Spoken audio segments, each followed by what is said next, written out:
In full honesty, this channel has kind of been a slog to be doing since February of this year. There's just been so much just kind of trash, so many mediocre movies that I was really losing a passion the past few months going to the movies, seeing these movies that always seem to be bad. I'd see them, I'm like, yep, they are indeed bad. And it's kind of why I haven't been putting out as many reviews recently. I've just kind of been burned out. And that's why going to see a movie like Sinners today was actually kind of what I needed. I really needed a movie that it didn't feel like I was watching a chore anymore. I didn't need a movie that was bland and uninspired. We've had a few like Mickey 17 and Warfare, but I don't think we've had a great movie this year up until now, because I saw the first great movie of 2025 and I feel refreshed. I feel like I want to devote more time back to this channel. I want to see movies. I want to get back into it because Sinners just reminded me why I love movies. It felt like nectar from the gods watching this movie. That's not an understatement. I felt refreshed watching this. It was just like this movie gave me belief in life again. And it re-engaged my passion and joy for cinema and for film criticism. And that's what I want to talk about today, which is the gift of living in life with a director like Ryan Coogler. Because that's what it is. Like, it is so special that I get to be here on this planet at the same time Ryan Coogler is an artist making movies. It's just like something that I don't take for granted. Like, he is such an incredible filmmaker and he only has gotten better. And for me, it's the cool thing. Like, he has been an important filmmaker for me since basically a really formative time growing up. Like, Fruitvale Station came out when I was like 14 or 15. So when I'm really getting interested into film, he's right there for me.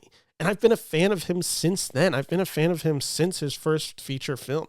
And Sinners is the culmination of him as a filmmaker. It is the growth that takes there. It is the technical brilliance that he's learned making IP films like Creed, like Black Panther. It's the profundity that he finds within stories like Fruitvale Station, and it's all that come to life. It is an emotionally and culturally resonant movie. I was just so inspired by what this movie achieves and what this movie is about. And it just kind of cements him as one of the greats. Like, he is 38 years old. He is one of my favorite filmmakers working right now. Like, he is of a class of his own in his generation. And let's just kind of get into what Sinners is about. Sinners follows two brothers, Smoke and Stack, who leave Chicago to return to the Mississippi Delta. They have this dream of opening a blues bar, basically a place where Black people can feel safe, that they can enjoy themselves, and also where they can make a lot of profit.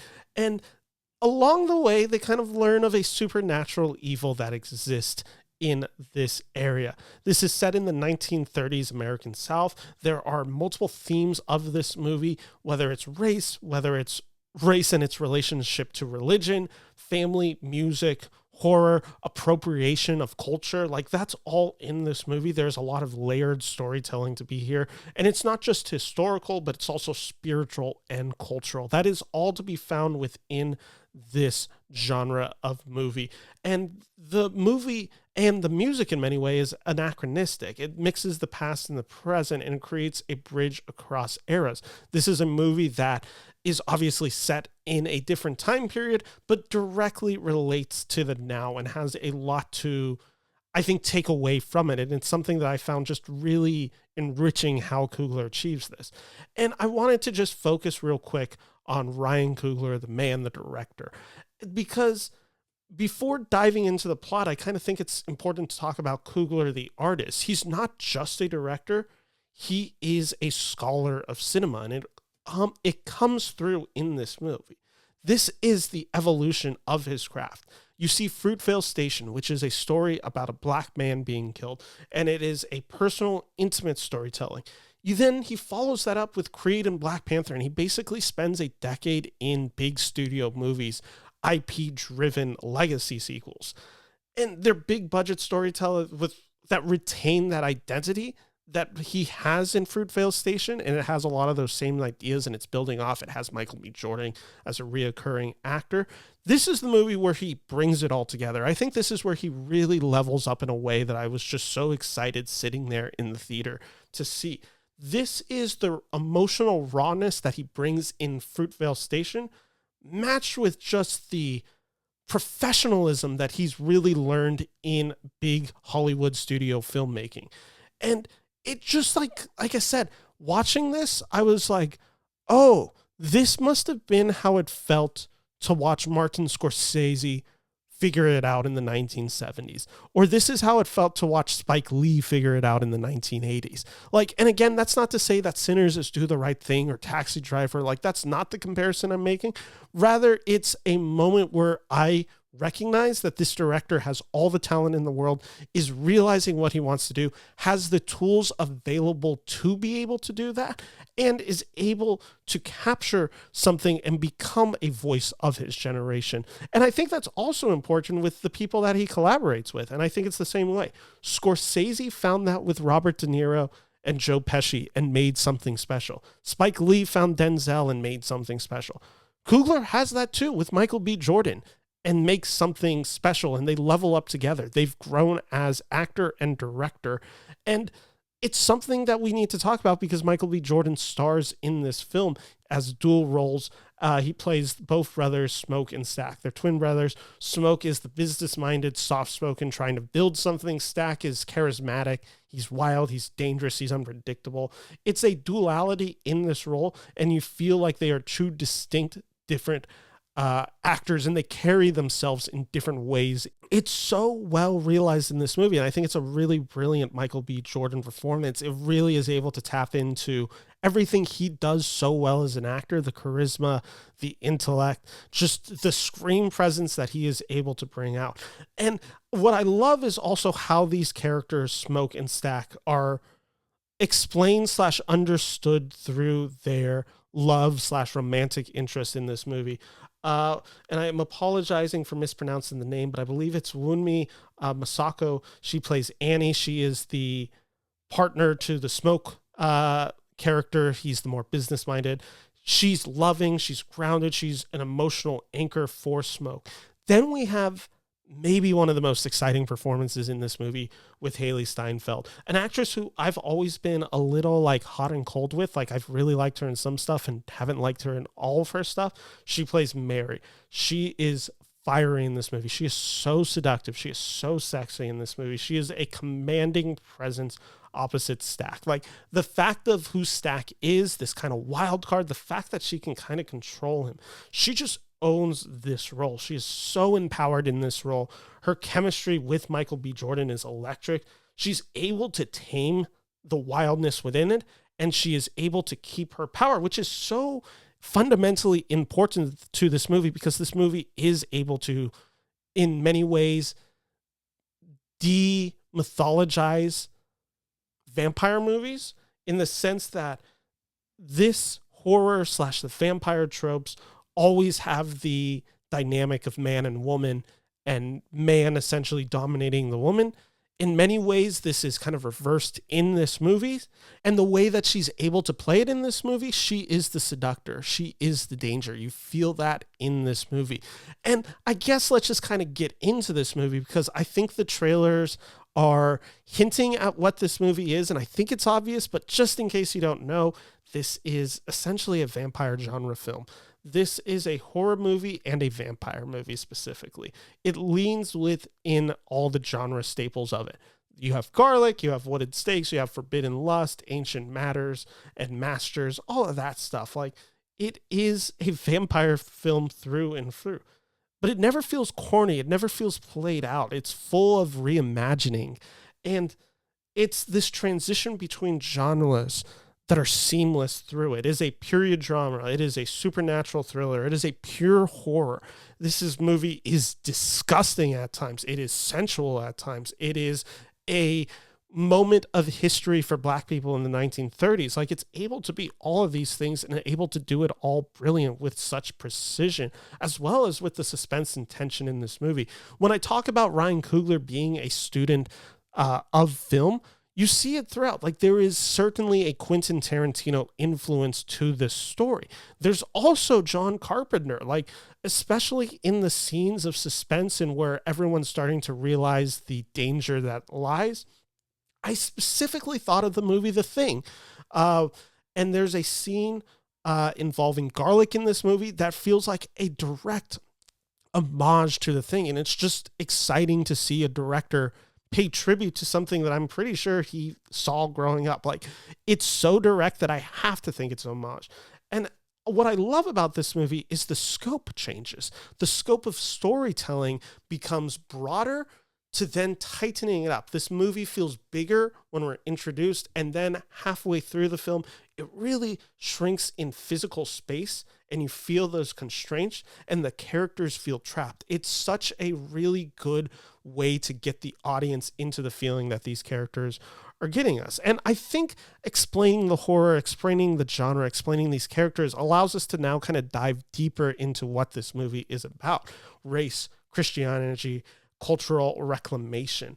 And I want to really focus on probably the big one that's coming out on Easter weekend. The role of Christianity for African Americans is central to this movie. Religion, and specifically Christian religion, is brought to slaves during their enslavement, used to pacify, but also became a source of hope for many. And that becomes a really paradoxical thing. It is learning stories of freedom while being held in hostage. And the people who are holding you hostage / holding you in bondage are the ones who like want you to become Christianized because, you know, that is the dominating religion in America then and now. And in this film, we eventually kind of like, it's not a direct deal with the devil that is ever made in this movie, but I think that language / tone is throughout this movie. So in this scene / in this film, the devil's offer is seductive because it feels more liberating than the world that these characters live with in the constraints of white Christianity. Like, this isn't a movie that is meant to be a God-fearing movie. It's a critical exploration of inherited belief systems and how those are so fundamentally flawed, and just the thorny web they exist in due to how generations learn this through enslavement. And the devil's vision, when it's kind of pitched in this movie, sounds more appealing. Like hell on earth, as kind of described by the devil, seems more fitting and, to be honest, more fun than the reality of which they exist in, which I think is like critically important to understanding this movie, and critically important to kind of understanding why the temptation, why all that kind of comes to fruition in this movie. And the club, which is kind of like the main point of this movie, like there is this club that is central to the entire movie. It's where everything essentially happens. It's where the characters are first trying to build up. It is this club that is exclusive for Black people. It's where they can dance freely. It's where they can fuck whoever they want. It's where they can drink, laugh, exist without the watchful eyes of white people on them. And it's kind of this safe haven, which is extremely important in 1930s South, when the Ku Klux Klan is, you know, very present in their lives. It's freedom, but that freedom is temporary. And it's not real. And that's kind of the big thing about this movie.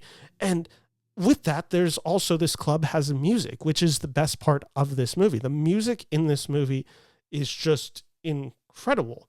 Ludwig Göransson, who has been teaming up with Ryan Coogler, the music of this movie is just incredible. The way that he is able to contextualize soul music and the Black experience as a Swede is like really impressive. The music, his score, is a living, breathing thing that is the best part of this movie. And like, that's kind of how I feel about Ludwig. Most movies I see that have his score, that's the best part of the movies. I think Tenet, I think Oppenheimer, I think any of the films. Turning Red, he did an incredible score for that. The Mandalorian, like, he is truly one of our great composers. And this is so noticeable in the club sequence that I'm talking about, where we see the psychedelic, we see the spiritual, we see the transcendence of it. And like, this is where the film gets very anachronistic, where it kind of breaks form for just a few moments. This film breaks forms a few times, and it's done to such great effects. And no scene is better than this scene where everyone is dancing as soul music is being played by Miles Caton as Preacher Boy. And I think I've mispronounced. I think it's Caton. It was hard to find. He doesn't have a Wikipedia page, so I was having trouble learning how to pronunciate his name. But like I said, his moment in this, the way he plays that guitar in this scene and the way Ryan Coogler directs it, this is the best scene Ryan Coogler has ever directed in his career, like just straight up. And then let's talk about Miles in this movie, who plays Preacher Boy. He's a son of a preacher, and he is just one of the most talented guitar players at this moment in this film. And his music is said to carry supernatural power, which is kind of like a very big hint at the beginning of this movie where this film is going. And it's a music that serves as a spiritual weapon, a form of resistance, and it's also kind of like the evil of this movie in a really interesting way. And it tells the story / history of Black music, and specifically of soul music, its relationship to gospel, its relationships to the blues, to soul, to funk, like that. It's like all in this score by Ludwig. It's something incredible. And Miles is such a good actor to be able to convey this all in this movie. Like, it's just kind of an incredible feat that Miles has to carry as Preacher Boy in this movie. And the fact that he carries it in this movie, and the fact that it is able to land all these ideas and the torturousness of the blues, like the fact that you are able to feel a generation, you are able to feel a history and an ancestry, the modernization, all of that in this score and through this actor is nothing short of incredible. And let's now kind of pivot from that point onto the antagonist of this film, played by Jack O'Connell. He is an Irish vampire in this movie. I don't want to give too many details about his role in this movie, but it is very specific to note that he is an Irish vampire. It has this Irish blood in him. It adds layers of complexity because Ireland is also a nation that was colonized. It echoes and has a lot of similarities to shared oppression, which I think is very interesting. And in this movie, you also see white appropriation of Black culture, of music, all of that in there. And like, there is this tension that is built in here, along with just the fact that these are vampires trying to kill these people, like, which is like kind of the main point of this movie. This movie in many ways sounds complex. This movie is so straightforward. This movie can be enjoyed by everyone. When this film has anachronistic beats in it, I promise you, you will not get lost. This is a crowd-pleasing movie. This is a fun movie to watch. And it really just wraps up in a way that I thought was brilliant. And it's deeply intellectual. It's spiritually rich. It is a movie that is both historical, that also has a lot of the persona in it. It is a movie that is a Black story told with agency, beauty, and defiance. And like, my God, the third act of this movie, this film has one of the best endings I've seen in a while. And I do not want to spoil that at all. The final 5 minutes are incredible. And make sure, just hear this now. I won't say what it is.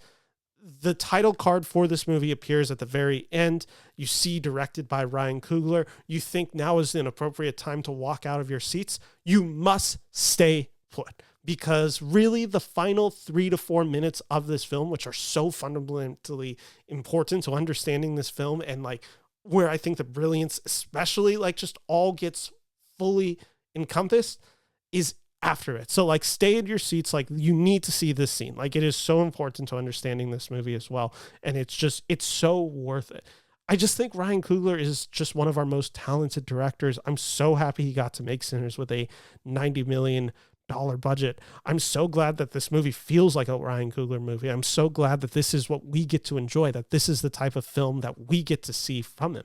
I'm just so happy for him. Like, I'm so happy. One, he's a Sacramento State graduate, so that's always great for Sacramento representation, but just all of it. Like, the fact that Coogler is getting to make movies like this is awesome, and I hope we encourage it.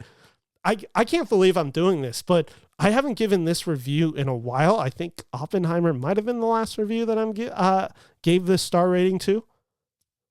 5 out of 5 stars. Is there little issues and criticisms that I can have with here? Or are there scenes that feel maybe a little bit slower than others? Is this a perfect movie?